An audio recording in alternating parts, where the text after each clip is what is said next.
Alright, welcome to the weapons building class. My name is Syr Khal-Rhun. To start off, I'm building Omnibat. I pre-did some stuff yesterday, but I'm going to go through every step-by-step of what I did and what I'm going to do to finish this. I use a 505 kite spar core. You can use any kind of solid fiberglass, carbon fiber cores. I've seen people use golf clubs. I not recommend that because they break pretty easily. In Bellegarth, blue weapons over 24 inches need to be at least 12 ounces.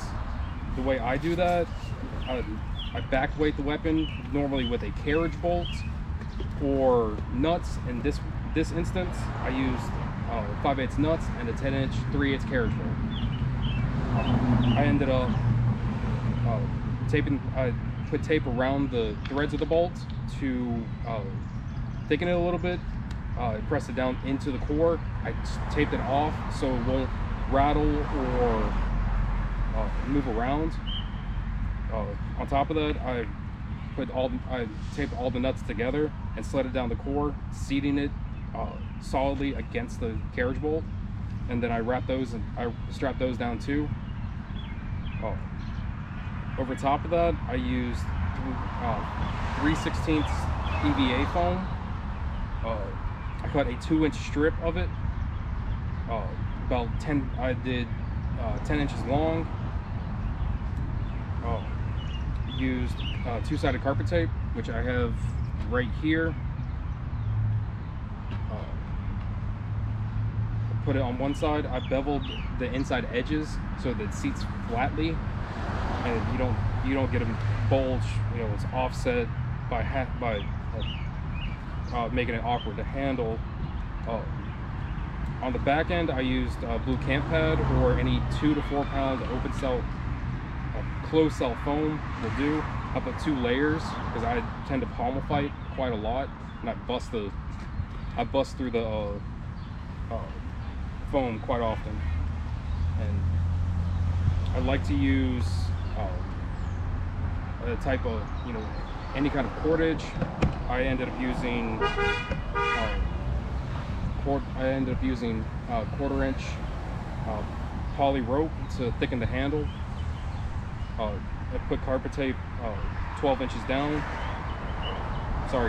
down, and wrapped it around that to secure it. I secured it both at the top and the bottom, so any frayed edges are hidden and the handle doesn't starts to unravel. Post that at the top, I love to use a biscuit. It's a small cap of foam that I tape down.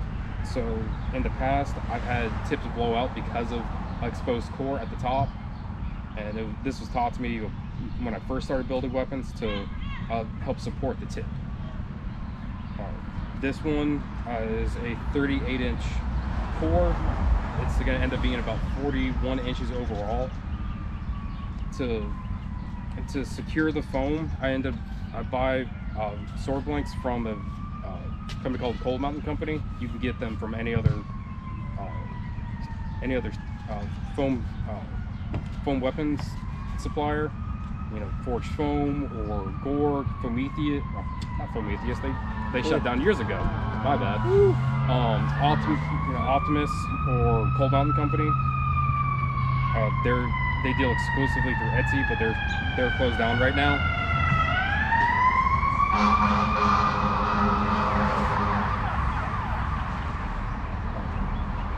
You want to scuff. I always scuff up the core, and then I wipe it down with some type of cleaner, make sure there's no dust, to have a true adhesive. I end up using DAP most of the time. It's what I was taught to use, and I've had the most success out of it. What to do is you coat the core with it. Thin layer is best.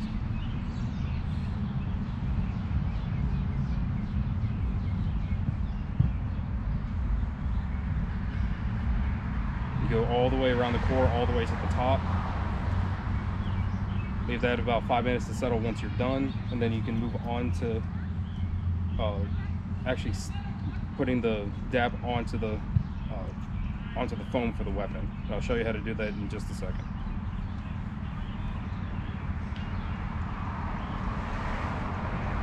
Now the reason you want the dab to dry, where when you touch it, it's tacky.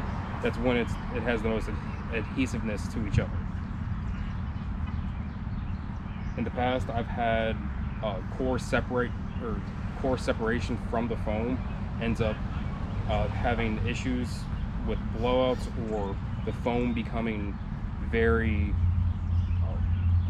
breaking down from the inside a lot quicker than say from doing it a different way.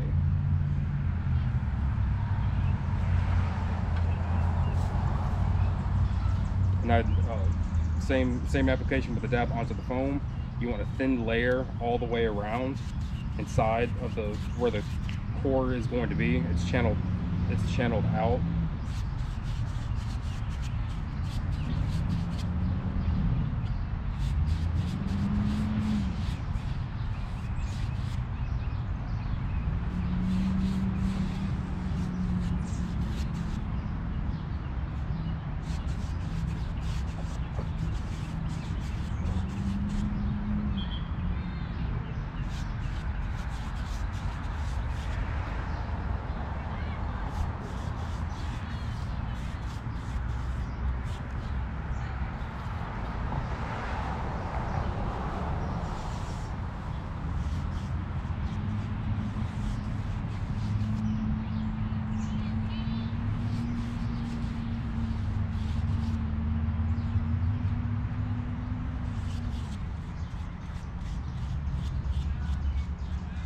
Now, the can of dab that I have is a smaller one, so it comes with a brush already for it. You can use paint brushes if you have a bigger can. I tend to use a scrap piece of foam from either other projects, or I just cut one off a ragged edge of different pieces that I've had in the past. The paint brushes tend to have gum up very quickly, and they become super stiff. With the foam, you can use it, either you keep it and reuse it, or you can just throw it away when you're finished with the project.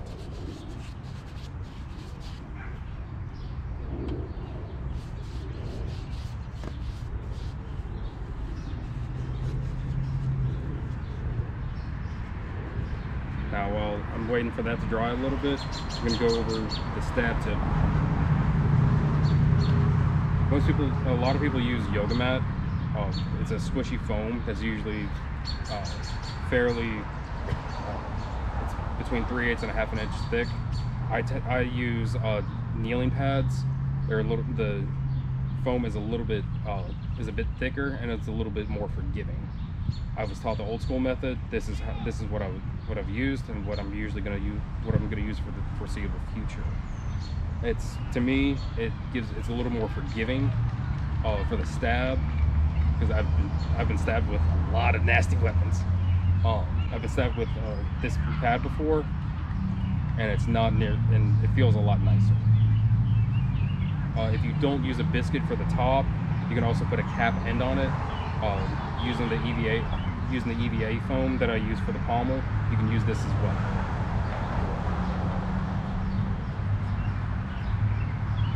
Give this enough time to dry. You're gonna place one side of it on there first. Press it in firmly where it sticks true. Then do the other side.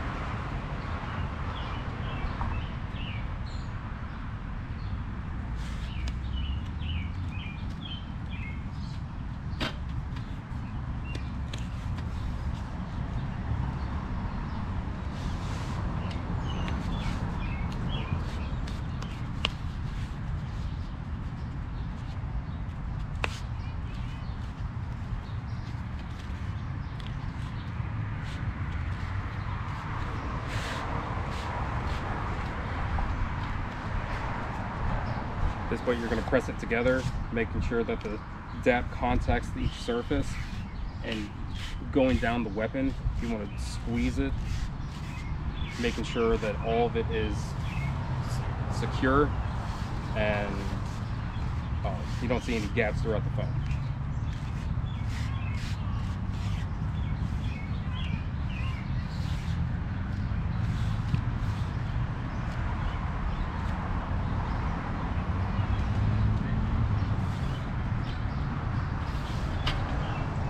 Now to add the stabbing tip, you can either use DAP or two-sided carpet tape. I've always tended to use carpet tape. Just what I was taught to use and what I've used in the past.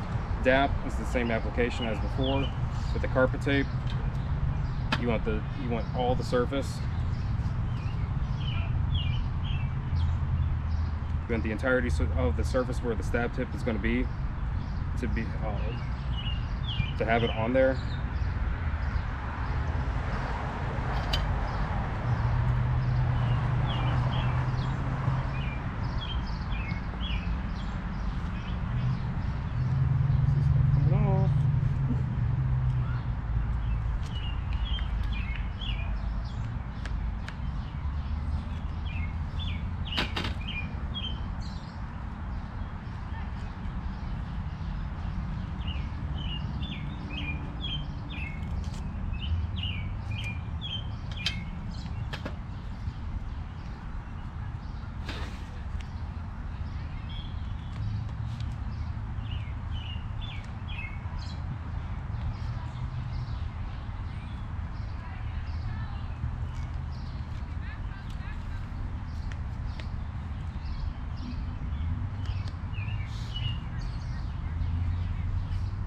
And then after that, press the stab tip onto there.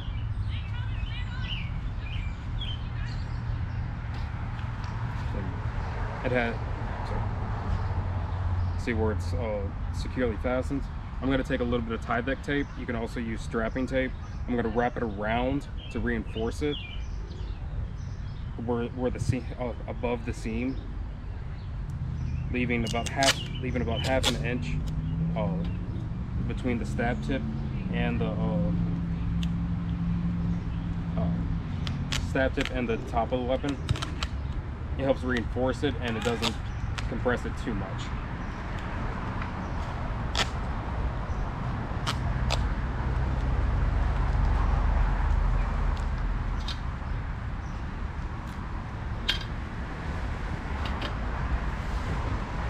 And then to reinforce the top, I do an X pattern over top of it, putting light pressure on the top of it.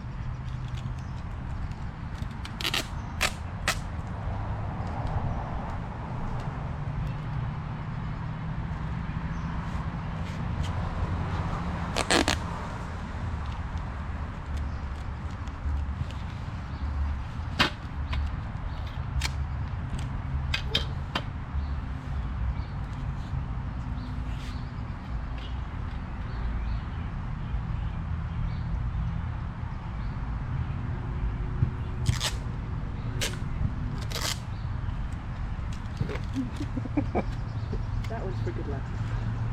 Cut too hard.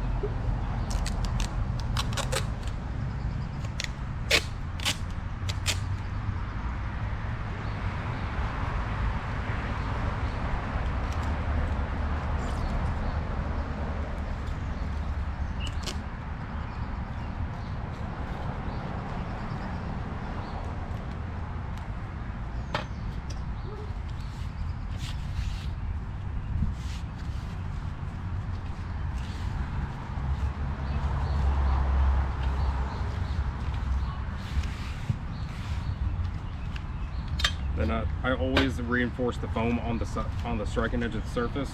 Again, you can use, I've seen people use packing tape, clear packing tape, or Tyvek. I've started with clear packing tape, but it breaks, from what I've found and used, it ends up breaking the foam down a lot quicker because of the compression of it. Tyvek tape I like a lot. I like more.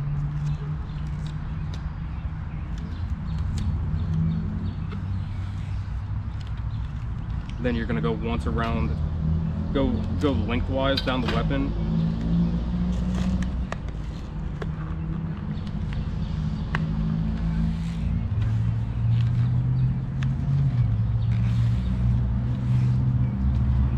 Covering all sides.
You actually scored a line on your roll of tape with your razor. Mhm. I probably did. That's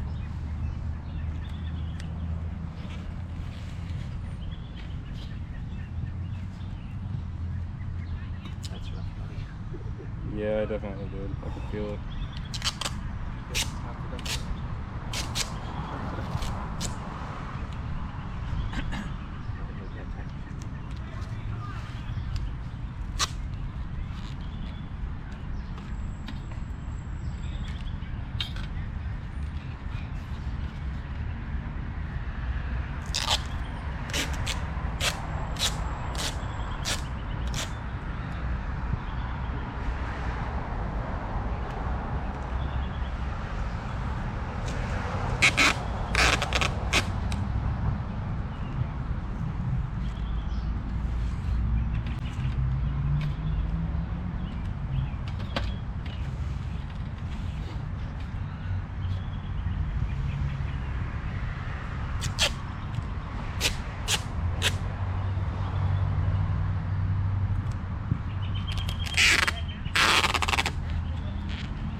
Now that's done, the blade portion is done.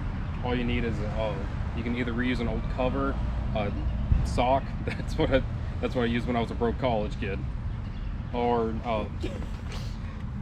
I don't need that.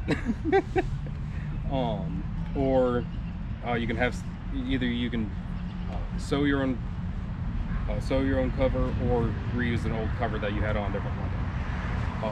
Make sure when you do, it's secured down at the bottom of the blade. You notice that I left the pommel bare right now. Here it is. I usually end up leaving the pommel for last to tape. It's just a personal thing that I do. You can tape it as soon as you're done with it, or you can or do it however you like. But it needs to be covered with a cloth tape or no foam exposed.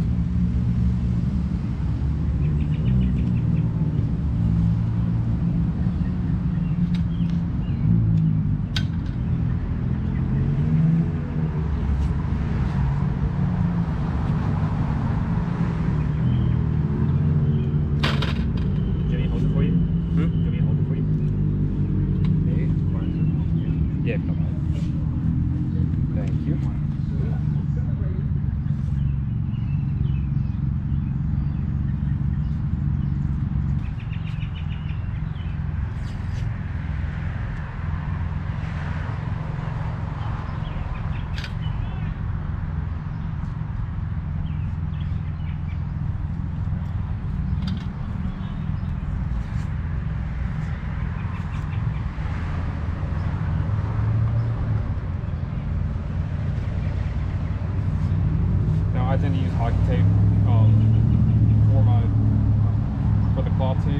There is other tapes available, but I found that hockey tape is the best to use.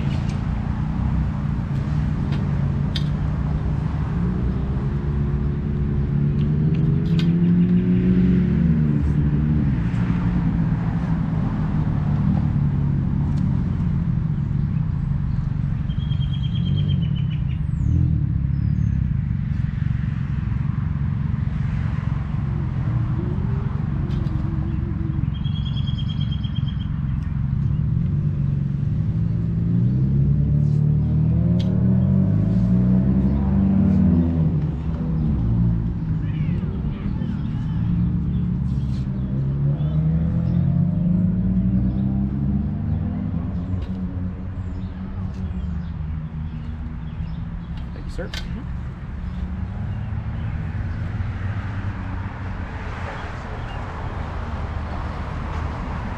There you go. One blade finished.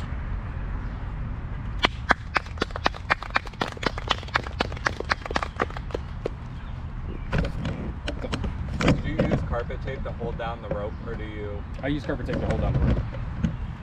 I've tried using DAP in the past. That's wild. Yeah. That's a wild. It was Carpet tape. It was like my second year doing it, and I didn't have anybody show me how to do it, and that's why I made a lot of mistakes. I had a lot of weapons fail at practices and other day events. Good sword. Good sword. I don't